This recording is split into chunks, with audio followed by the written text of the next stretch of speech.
Happy low carb po sa ating lahat. So ayan guys, samahan nyo naman akong gumawa ng isang delicious salad. Kung matitikman po nyo ito, talagang mapapawaw po kayo. Syempre, kung gusto nyo rin pong merong yung pork chop, pwede din pong i-partner ito. So ayan guys, mag-umpisa na tayo. Meron tayong walnuts, meron tayong red onion, radish, tomato, avocado, syempre, at hindi mawawala ang ating green salad. So, ayan guys. So, umpisahan na natin guys ang paggawa ng ating homemade sauce. Meron tayong 1 tablespoon na mustard, meron tayong powdered black pepper, at saka syempre yung ating dried Provence herb.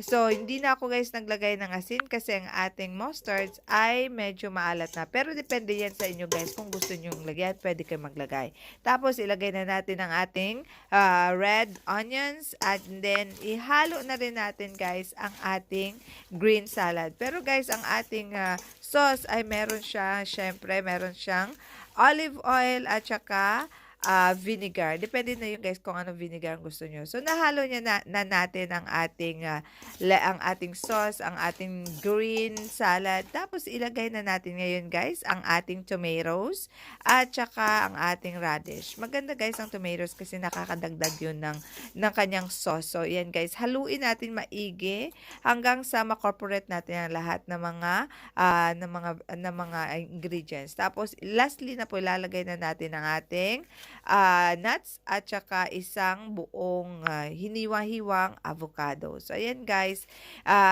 wag nating haluin maigi ang ating salad kung nailagay na natin guys ang ating avocado kasi parang madudurog siya. So, ayan guys, konting ano lang mix.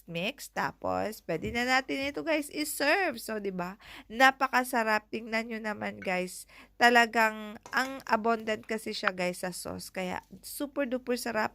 Pwede nyo pong i-try. At saka syempre, kung kayo ay low carber, syempre, gusto nyo na mayroon kayong protein, pwede din po kayong mag-bake ng pork chop or chicken or fish or eggs, pwede din po. So, ayan guys, sana nagustuhan ninyo ang aking dish for today. At sana po, kung hindi pa kayo nakapag-subscribe, please subscribe, follow to my Facebook page, and please like and comment. Thank you so much!